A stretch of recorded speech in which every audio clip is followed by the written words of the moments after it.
Did you know that over 1 billion Christians today can trace their faith back to one event? The capture of Jerusalem in 1099? And do you know how that happened? Well, let me tell you. It all started with this guy, Pope Urban II. He was the head of the Christian church in Europe at the time, and he wanted more people to become Christian. Now, there's this land called the Holy Land, which is where Jesus lived and preached and where he started his religion. But at the time, it was under the control of Muslims. So the Pope asked a favor from the kings of Europe to go over there and take it back, and so they did. It was the First Crusade. And in 1099, they captured Jerusalem and killed everyone who didn't convert to Christianity. And then after this, Muslims all over the world were like, hey, wait a minute. We kind of want that land back. Hey. And so for the next 80 years, they fought back and forth over it, until finally, in 1187, a Muslim leader named Saladin took Jerusalem for himself. The Christians were like, oh no, we want our city back. And so they called for another crusade to take it back. And this time, they had a really good leader named Richard the Lionheart.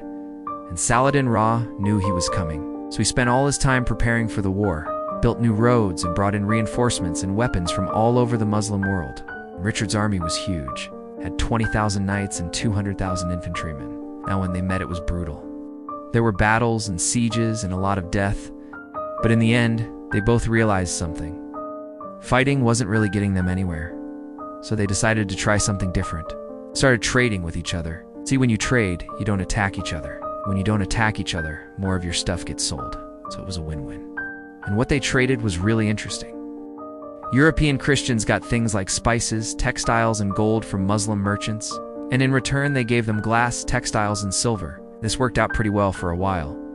Richard even became friends with Saladin. In fact, there is this story about how Richard was captured by the Muslims and Saladin let him go for a big ransom. And afterwards, they kept writing letters to each other about poetry and stuff. But of course, not everyone was into making friends. There were still plenty of battles between the Christians and the Muslims over the next few hundred years. But slowly over time, more and more people started to see the value in trading instead of fighting. And that led to something called the Pax Mongolica, or the Mongol Peace. See, the Mongols took over Russia. They created this huge empire that stretched from Japan to Poland. Because they were so big, they needed a way to keep their far-flung territories together.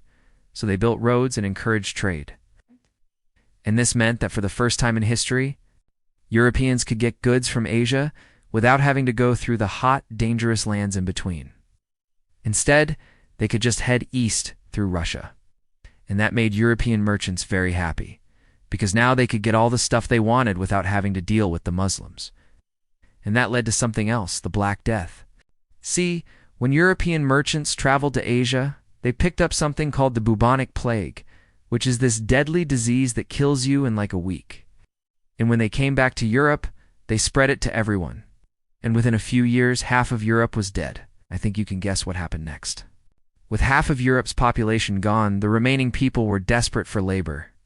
And since the Mongols had conveniently slaughtered most of the Muslims in Russia, the survivors were in a great position to demand higher wages. And this led to a really interesting situation where, for a few decades, European Christians were actually really nice to Muslims because they needed them to stay around and work.